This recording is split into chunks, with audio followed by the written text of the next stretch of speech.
नमस्कार। तो आज हम बात करेंगे ग्रीन फ्लैग्स मनी मेकिंग में, यानी कि हम कैसे जानेंगे कि आपकी जन्म कुंडली से आप जान पाओगे कि पैसा आप कितना कमाओगे।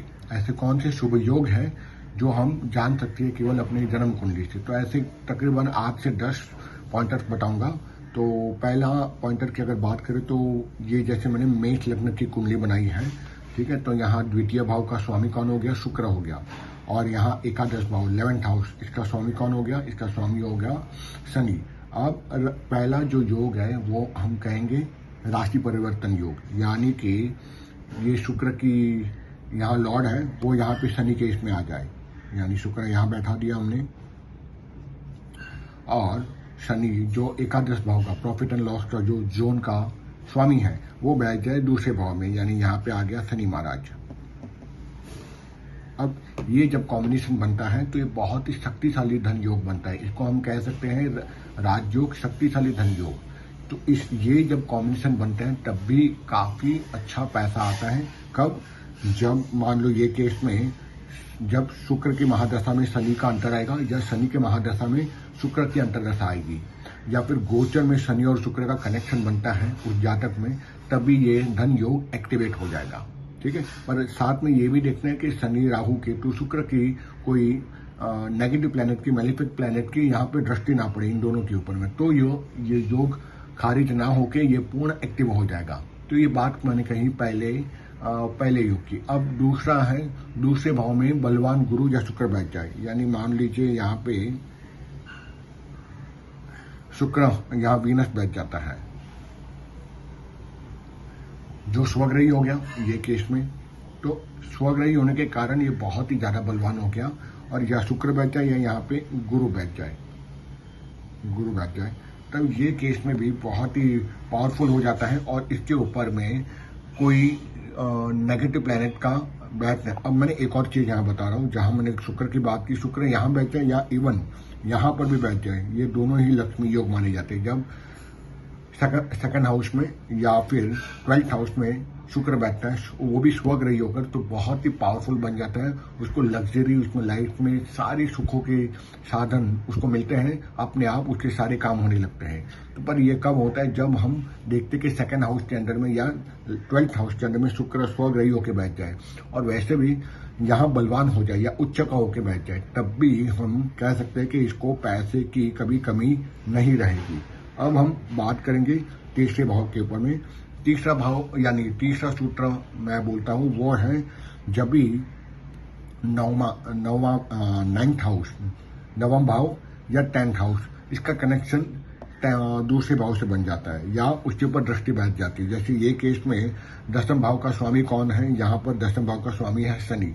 शनि यहाँ बैठ गए, ठीक है। या फिर दसम भाव का स्वामी का कनेक्शन कैसे भी करके दूसरे भाव में बैठ जाते हैं। जैसे मान लो शनि यहाँ बैठ गए तो तीसरी दृष्टि से देख लिया 1, 2, 3 दूसरे भाव को, या फिर नवम भाव का स्वामी वो बैठ जाता है डायरेक्ट वहां पर, या फिर नवम भाव के स्वामी की दृष्टि चली जाती है दूसरे भाव पे। जैसे हम यहाँ पर देख लेते हैं कि गुरु ना, तो गुरु यहाँ बैठ गए, जो नवमेश है गुरु यहाँ बैठ गए और 5वीं दृष्टि से देख रहे। जब गुरु यहाँ पर भी बैठ गए तो अपनी 7वीं दृष्टि से दूसरे भाव को देख रहे, उसको एक्टिवेट कर दिया, और इससे भी हम कह सकते बहुत ही अच्छा राजयोग ये बन जाता है, ठीक है। अब हम इसमें दो चीजों की, या नवम भाव या दसम भाव, दोनों का जो लॉर्ड है, दोनों में से एक लॉर्ड या वहां बैठ जाए या फिर उसकी दृष्टि दूसरे भाव पे आ जाए, तब भी ये राजयोग काफी एक्टिवेट हो जाता है और बहुत ही स्ट्रांगली उनको पैसा आता है, ठीक है। पर हमें वही देखते हैं नवम भाव का दूसरे भाव में या दसम भाव का दूसरे भाव से कनेक्शन बनता है, तो उसके महादशा और अंतरदशा में ही पैसा आएगा। ऐसा ना समझे कि हमेशा ही पैसा आता रहेगा, ठीक है। या गोचर में जब उसका कनेक्शन बनता है उस जातक का, तब भी उसको बहुत ही ज्यादा पैसा आता है। अब हम चौथे में आता है कि चौथा एक सूत्र है, वो होता है दूसरे भाव का स्वामी का केंद्र या त्रिकोण में बैठ जाना या उच्च का या स्वग्रही हो जाना। ठीक है, द्वितीय का केंद्र या त्रिकोण में उच्च का या स्वराशि हो जाना। अब जैसे यहाँ पे द्वितीय क्या है, यहाँ पे द्वितीय है शुक्र। अब शुक्र मान लो यहाँ का केंद्र में या त्रिकोण में, यानी यहाँ बैठ जाए शुक्र, यहाँ बैठ जाए, यहाँ बैठ जाए, यहाँ बैठ जाए, यहाँ पे या यहाँ पे, यानी 1 4 7 10 या त्रिकोण में पंचम भाव में या नवम भाव में जब दूसरे भाव का स्वामी बैठ जाता है तो बहुत ही ज्यादा पावरफुल होता है। और अगर स्वग्रही होकर बैठ गया तब तो अब मान लो स्वग्रही जैसे केंद्र में ही स्वग्रही हो गया या दूसरा भाव का स्वामी है शुक्र, उस तरह केंद्र में आके बैठ गया तो यहाँ तो 2 रीडिंग हो जाती है। तो पैसा बहुत मिलेगा और पत्नी बहुत सुंदर मिलेगी और साथ ही साथ उसके जो सप्तम इसका स्वामी या शुक्र हो गया तो वो उसको और भी पैसा देगा। तो शादी के बाद ऐसे व्यक्ति को पैसे की जो इसकी इनकम है वो बहुत बढ़ जाती है। तो ये बहुत ही अच्छा योग माना जाए जब भी सेकंड हाउस का लॉर्ड केंद्र या त्रिकोण में उच्च या स्वग्रही होकर बैठ जाए।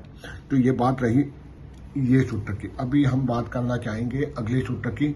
जब D2 जो चार्ट होता है हौरा चार्ट, हौरा कुंडली, उसमें धन भाव बलवान हो जाए, वहां अधिक से पॉजिटिव ग्रह आ जाए, तब भी हम कह सकते हैं कि उसको पैसा बहुत ही आएगा।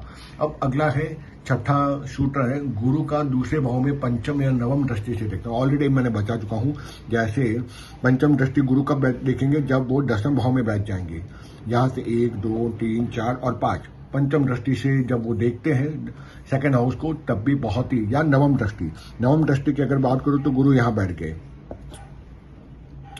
ठीक है, सॉरी गुरु यहां बैठ गए। जब क्योंकि यहाँ गुरु बैठता तो मैरिज लाइफ को खराब कर देता है, झगड़े बहुत लगाते हैं जब भी सप्तम भाव में गुरु आ जाते हैं। लेकिन जब यहाँ से बैठ के नवम भाव में दृष्टि जाएगी 1 2 3 4 5 6 7 8 और 9, तो जैसे ये मनी के हाउस पे यानी धन भाव पे इसकी दृष्टि जाती नवम, तब भी बहुत ही अच्छा राजयोग ये बना देते हैं और बहुत ही शक्तिशाली राजयोग होने के कारण इसको पैसे बहुत ही अच्छे आते हैं जातक को। ठीक है, दूसरा अगला सूत्र है कि दूसरे हाउस का जो लॉर्ड है उसका लाभेश के साथ शुभ संबंध बन जाना। ठीक है, यानी ये केस में मैं तो काल पुरुष की कुंडली के हिसाब से ही देख रहा हूँ।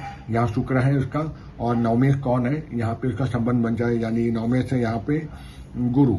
तो मान लो गुरु और शुक्र दोनों ही यहाँ बैठ जाए, गुरु और शुक्र, तो भाई कहना ही क्या। या फिर गुरु शुक्र यहाँ बैठ जाए, या फिर तो दोनों में से एक का एक दृष्टि संबंध बन जाए। मान लो यहाँ शुक्र या राशि परिवर्तन भी हो गया, ये गुरु यहाँ पे बैठ गए अपने और शुक्र यहाँ बैठ गया, ये तो भाई मालामाल बना देगा क्योंकि स्वग्रही हो गए। या फिर तो राशि परिवर्तन हो जाए, जो मैंने पहले सूत्र में बताया था, यहाँ गुरु महाराज बैठ जाए, यहाँ शुक्र महाराज बैठ गए, राशि परिवर्तन योग, तब भी पैसा आएगा। या फिर कहीं से भी कनेक्ट करके गुरु और शुक्र आपस में देखें, मान लो कि गुरु यहाँ बैठ गए लग्न में और शुक्र यहाँ बैठ गए सप्तम भाव में। अब दोनों दूसरा और नवम भाव का लॉर्ड है और दोनों एक दूसरे को सातवीं दृष्टि से देख रहे हैं, बस तब भी बहुत अच्छा राजयोग बन जाता है। ठीक है, तो इस तरह से, या फिर हम उल्टा कर लेते हैं, गुरु यहाँ बैठ गए और शुक्र यहाँ बैठ गए, तो दोनों दूसरा और नवम भाव का स्वामी एक दूसरे को सातवीं दृष्टि से देख रहे हैं, ये भी उसको पैसा दे। पर यहाँ पर एक नेगेटिव पॉइंट है कि गुरु जब भी सप्तम भाव में आ जाते हैं, चाहे वो कहीं के भी लॉर्ड क्यों ना हो, तो वो मैरिज लाइफ को थोड़ा सा डिस्टर्ब कर देते हैं। तो ये मैं उसको अच्छा नहीं मानता गुरु को सप्तम भाव में। ठीक है, अब अगला है कि चौथा भाव का दूसरे भाव में हो जाना। चौथा भाव कौन सा है यहाँ पे, वाहन भवन, भूमि भवन, माँ, मेंटल पीस, ये सब का भाव है, ये चौथा हाउस है। तो चौथा भाव का दूसरे भाव के साथ संबंध बन जाना, या फिर को ये दूसरे भाव का स्वामी चौथे भाव में आ जाना, यानी कि शुक्र यहाँ पे बैठ जाए, या फिर मान लीजिए शुक्र यहीं पे बैठ जाए, चौथे भाव का स्वामी दूसरे में या दूसरे भाव का स्वामी चौथे में आ जाए। ठीक है, तो ये क्या करवा देता है ना, इसका मकान काफी अच्छा बनाता है और धन तो मिलता ही मिलता है, लेकिन मकान काफी अच्छा बनता है ऐसे लोगों का। उसका वाहन भी एकदम लग्जरियस मिलती है। अगर शुक्र मान लो दूसरे भाव का लॉर्ड है और वो पोर्ट में आ चुका है, तो ये मान के चलिए कि उसको बहुत ही लग्जरियस होम और लग्जरी उसकी कार रखेगी बहुत ही ज्यादा।